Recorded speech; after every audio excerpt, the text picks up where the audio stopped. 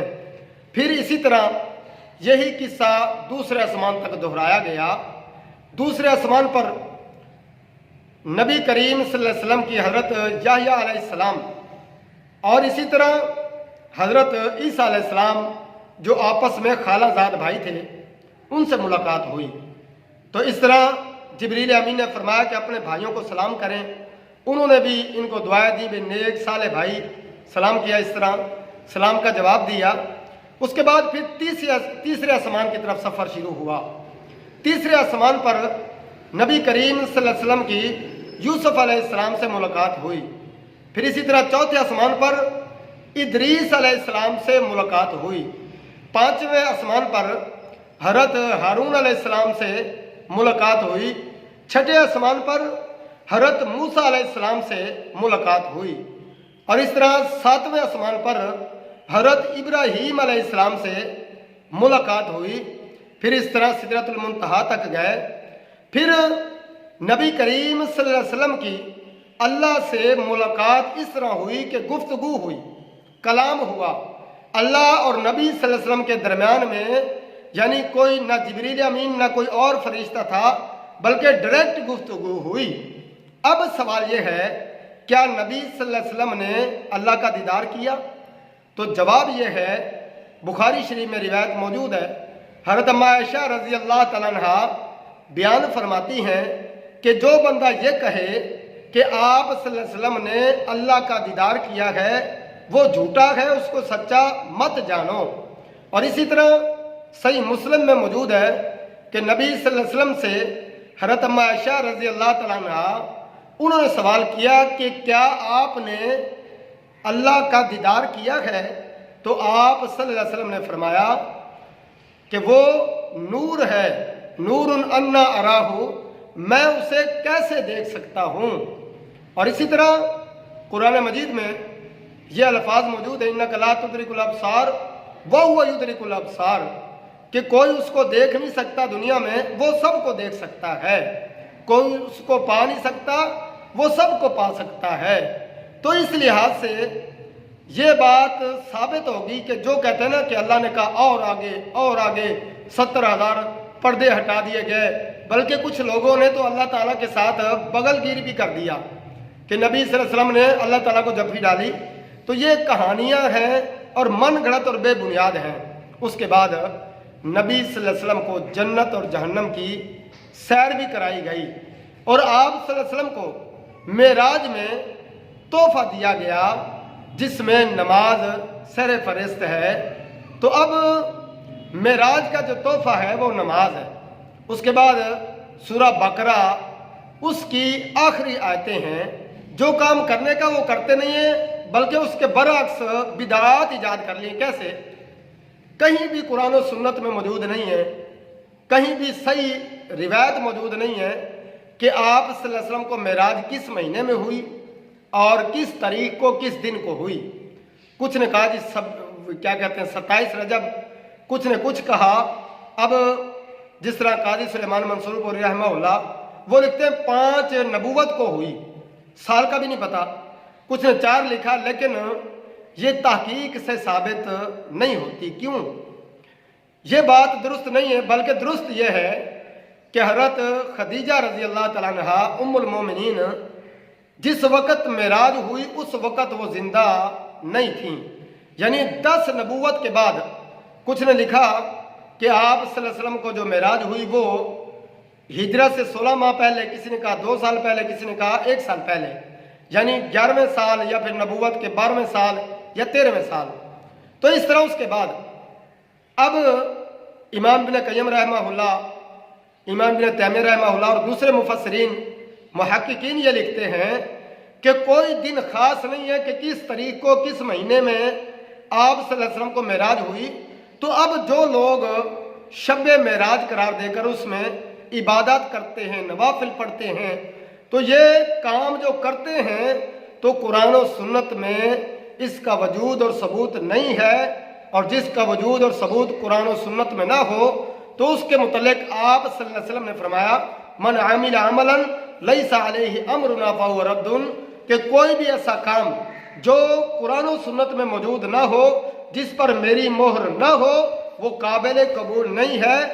جو دین اللہ نے اس کے متعلق بیان کیا یوم اکملت لکم دینکم واتممت علیکم نعمتی ورضیت لکم الاسلام دینا، تو اب دین قرآن و سنت میں موجود ہے، مکمل ہو چکا، تو کوئی اس میں اضافہ کرتا ہے تو پھر ایسے سمجھ لیں کہ وہ خود دین کو ایجاد کرتا ہے، اور اس کا ایسے سمجھ لیں کہ دین میں وجود نہیں ہے، وہ بدعت ہے۔